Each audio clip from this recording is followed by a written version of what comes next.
Greetings. Assalamu alaikum. I'm Mustafa Kashif.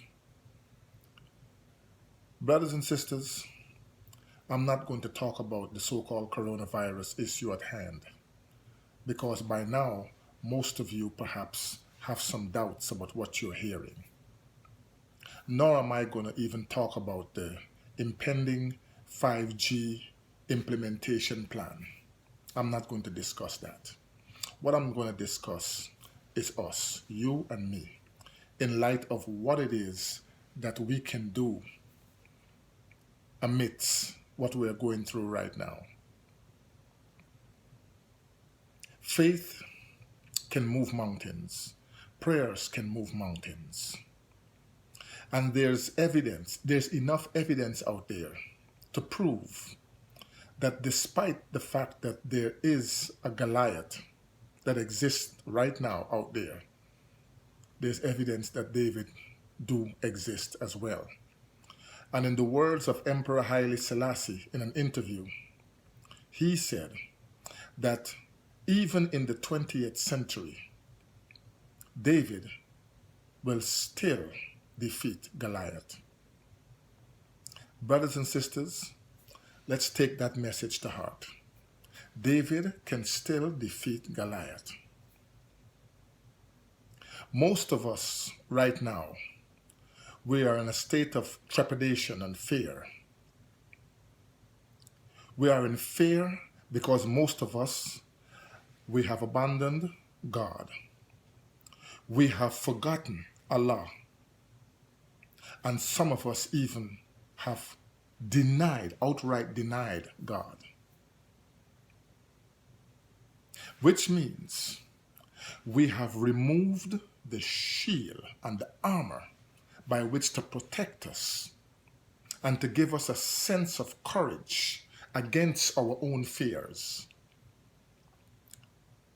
We are not capable anymore of doing the right and fighting for the right.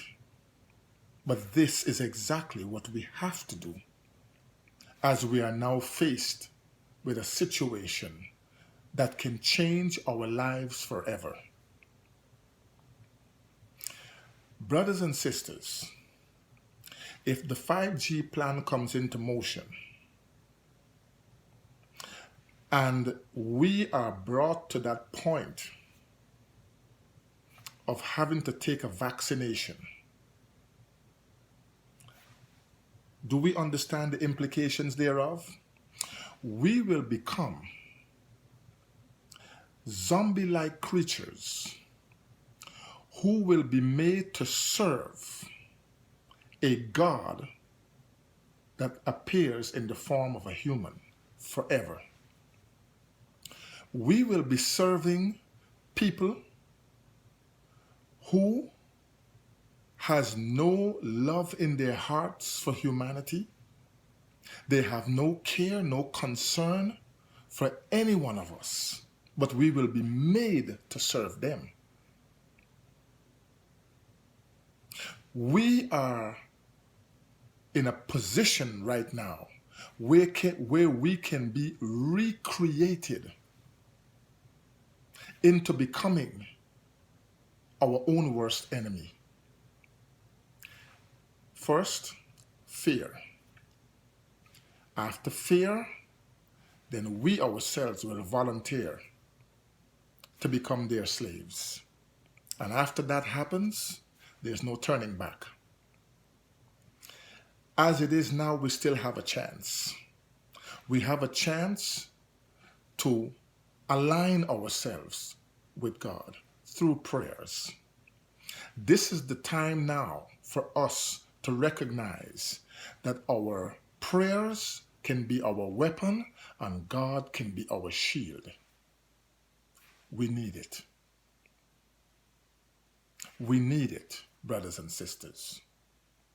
You see, fear is the lowest continuous vibration in the human anatomy.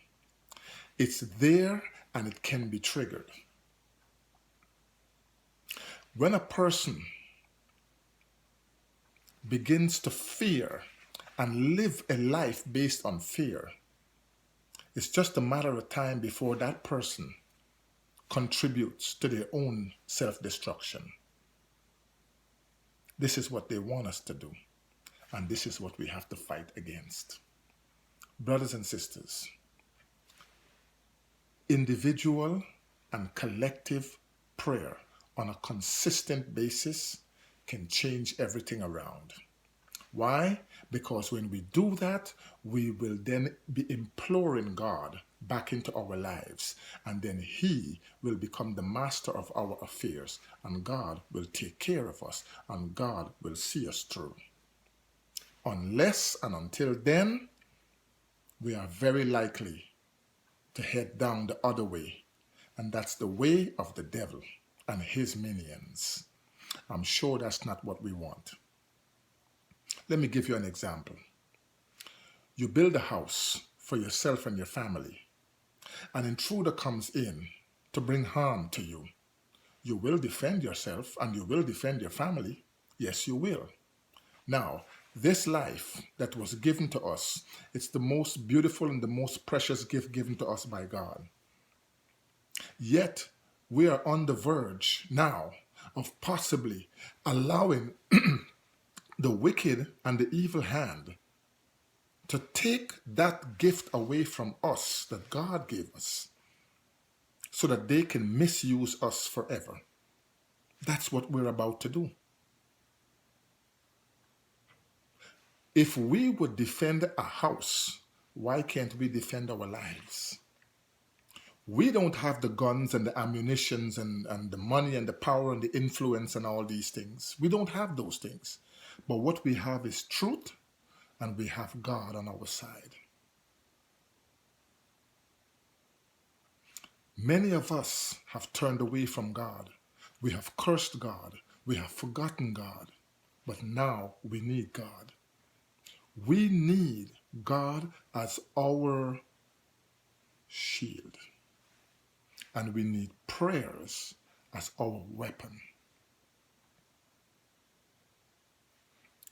All I ask of you, brothers and sisters, irregardless of your religious persuasion, that does not concern me at this point, is for us, all of us, myself and each and every one of you who hear the sound of my voice tonight and onwards, is to pray. Pray honestly and earnestly to the Most High God and ask God to avert the plans of the wicked. Ask the Almighty God to avert the plans of the wicked, and God will answer our prayers. We have truth and we have God on our side. There are many examples in the past of the Davids and Goliaths. I can cite a few. The Taliban in Afghanistan. The Russians fought against them and lost. The Americans fought against them and lost. The Americans recently were forced to negotiate with the very Talibans who they fought. The Talibans did not have the guns and ammunitions like Americans, nor like the Russians, but they beat them both. Why? Faith in God and faith in self. The Vietnamese, under the leadership of Ho Chi Minh, were faced with the Americans. They fought and they beat them. The Vietnamese did not have the weaponry like the Americans. They beat them. The Cubans, under the leadership of Fidel Castro and Che Guevara, fought the Americans and beat them. They did not have the guns and the ammunitions like the Americans. Brothers and sisters, they have everything at their disposal that can bring about our destruction. We have truth and we have God on our side. The choice is ours. The choice is ours. At least we can put up a fight. Put up a fight in the name of God, and you can't lose. May God make it easy for us. May God bring us through this. Remember these words. This is a calamity for everyone, but it's a punishment for some. May God bring us through it, and may God avert their plans and have them retreat in defeat. God reigns supreme. Good night to you all. Assalamu alaikum.